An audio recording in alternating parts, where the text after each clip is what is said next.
باقی آپ سے ایک سوال اور کرنا ہے کہ اب 3 دن بعد سے رمضان شروع ہو رہے ہیں، تو رمضان اتنا عظمت والا مہینہ ہے، اللہ تعالیٰ نے دیا ہے ہم سبھی کو، اتنا بابرکت مہینہ ہے، تو اس میں کس طریقے سے ہم اللہ کی عبادت کریں جو اللہ تعالیٰ ہم سے راضی ہوں، ہمارے گناہوں کو معاف کرے اور ہمیں پورا رمضان کا پورا ہمیں ثواب مل سکے، اس کی برکتوں سے ہم مالا مال ہوں. تو اس کے بارے میں بھی کچھ آپ 4 باتیں کہیے لوگ، تاکہ اس پہ لوگ عمل کریں، اس طریقے سے اپنی عبادتوں کو قبول کروا سکیں. تو بتائیے. سب سے پہلے تو میں یہ بولوں گا کہ رمضان اتنا افضل مہینہ ہے کہ رمضان جب آئے تو اللہ کے رسول نے کہا ہے کہ صلی اللہ علیہ رمضان جیسے ہی اسٹارٹ ہوئے آپ ویسے ہی خوشی منائیں رمضان آنے کی کہ رمضان آ رہے ہیں، اور دعائیں مانگے. اور جب آپ چاند دیکھ لیں تو اللہ کا شکر ادا کریں کہ اللہ نے آپ کو ایک اور مہینہ، عظمت والا مہینہ آپ کو دیا ہے وسلم. اپنی عبادت کے لیے، روزے رکھنے کے لیے، تراویحوں کے لیے. اور جو نوجوان تراویح پڑھتے ٹائم پیچھے بیٹھ کر کے موبائل چلاتے ہیں، بالکل بے میرا شک. ان سے یہ کہنا ہے کہ جو بزرگ آگے کھڑے ہوئے ہیں، یہ بزرگ 60 سال کے ہیں، 65 سال کے ہیں، کیا آپ جوان ہیں تو آپ اتنے کمزور ہیں کہ آپ پیچھے بیٹھ کے تراویح سن رہے ہیں؟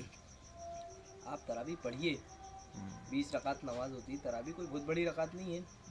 1 گھنٹہ 15 منٹ، 1 گھنٹہ 10 منٹ میں پوری نماز، عشاء کی نماز سہیت نماز پوری ہو جاتی ہے. تو آپ تراویح پہ پوری طرح سے فوکس کریں، توجہ دیں اسے، اور اسے سنیں، اور بیٹھ کے نہ سنیں، کھڑے ہو کے سنیں. یہ ہماری جو قوم ہے، جو ہماری قوم کے جو نوجوان لڑکے ہیں، ادھکتر 20 سے 25 سال کی عمر کے جتنے لڑکے ہیں، یہ سب پیچھے بیٹھ کے موبائل چلا رہے ہیں، 2 4 گروپ بنا کے بیٹھے ہیں، دھیرے دھیرے باتیں کر رہے ہیں، ایسے ایسے دھیرے سے ہنستے ہیں. اور بالکل اس صحیح سے کہہ رہے اور جو چھوٹے بچے ہوتے ہیں، جو 10 12 سال کے بچے ہوتے ہیں، ان پہ اثر پڑتا ہے. ارے یہ بھی تو بیٹھے ہوئے، تو ہم بھی بیٹھ جائیں. تو مسجد کے آدھا حصہ ہمیں خالی دکھتا ہے، صرف آدھے حصے میں نماز ہوتی ہے. اور روزے کو جو لوگ ہلکے میں لیتے ہیں کہ ارے یار میں گٹکا کھاتا ہوں، مجھ سے روزہ نہیں رکھتے بنتا، یہ مجھے بیڑی کی طلب ہے. تو روزہ افضل ہے، فرض ہے روزہ. بے شک بے شک. روزہ افضل عبادتوں میں سے ہے کہ اگر اللہ نے اس کی معافی نہیں دی تو سمجھ لیے آپ کا حال بہت برا ہونے والا ہے. بے شک. روزہ رکھیے اور فجر کی نماز پڑھ کے سوئیں. کچھ لوگ کیا کرتے ہیں، سحری کری، مطلب وہ سحری کر کے احسان کر رہے ہیں، سحری کری اور بنا فجر پڑھے سو جاتے ہیں. تو میرے جاننے میں بہت سارے ایسے لوگ ہیں. تو میرا یہ کہنا ہے کہ بھائی فجر پڑھیں اور پھر سوئیں. بالکل. اور آپ جو اسے کام کرتے ہیں روٹین کا، ویسے ہی کام کریں. یہ نہیں کہ ارے آج میرا روزہ ہے تو آج میں گھر میں سوؤں گا، یا میں آج کام میں نہیں جاؤں گا.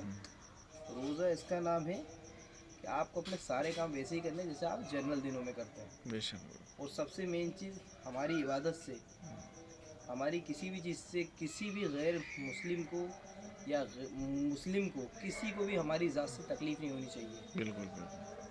یہ جو ہماری قوم کے جو نوجوان ہیں وہ صبح فجر کے بعد کرکٹ کھیل رہے ہیں. بھائی آپ رات بھر سو چکے ہو، لیکن کچھ لوگ محلے میں، گارڈنوں میں ایسے ہوتے ہیں آس پاس جن کے گھر، بھائی وہ سو رہے ہیں، انہیں صبح دفتر جانا ہے 10 بجے. تو اس چیز کا ذرا دھیان رکھیں، ہمارے گھر کی لائٹوں سے کسی کے گھر میں روشنی نہ جائے. یہ چھوٹی چھوٹی سی باتیں انسان بہت نظر انداز کر دیتا ہے. ان چیزوں کا خیال رکھنا چاہیے کہ ہماری وجہ سے کوئی ناراض نہ ہو. اور اللہ جب پہلا روزہ رکھاتے ہیں اپنے بندے سے، تو پہلے روزے سے جب وہ سحری کرتا ہے تو سحری کے وقت سے اللہ اس کے گناہوں کو معاف کرنا شروع کر دیتے ہیں. بے شک. اور جب وہ عید کی نماز پڑھنے جاتا ہے تو اللہ اس کے اس وقت تک پورے گناہ معاف کر چکے ہوتے. لیکن اس میں شرط یہ ہے کہ آپ کے روزے، آپ کی نماز اور آپ کی زکوٰۃ، آپ کی تراویح میں کوئی غلطی کوتاہی نہ ہو جان بوجھ کے. اگر کوئی غلطی ہوئی ہے تو اللہ کی طرف سے معاف ہے. لیکن اگر آپ نے جان بوجھ کے کوئی غلطی، کوئی کوتاہی کری ہے، کسی کا دل دکھایا ہے، کسی بڑے سے بدتمیزی کری ہے، اپنے والد والدہ کا دل دکھایا ہے، تو یہ آپ کی نمازیں آپ کو منہ پہ مار دی جائیں گی. کسی کام کی نہیں، یہ نماز آپ فاقے کر رہے ہیں. بے شک. تو جو لوگ اچھے سے روزہ رکھیں گے ان سے میں یہی کہنا چاہتا ہوں، اپنے والد والدہ کی عزت کریں، اپنے بھائیوں کی عزت کریں، بچوں سے محبت سے بات کریں. نہیں کہ میرا غصہ ہے تو کسی پہ بھی غصہ اتار دیا، راستے چلتے رکشے والے پہ غصہ اتار دیا. صحیح بھلے ہی وہ کہنا. غیر مسلم ہے تو کیا ہوا، وہ بالکل انسان نہیں ہے. بالکل بالکل. سب کو درد ہوتا ہے، سب کے پاس دل ہے. تو ان چیزوں کا خاص دھیان رکھیں. بالکل. باقی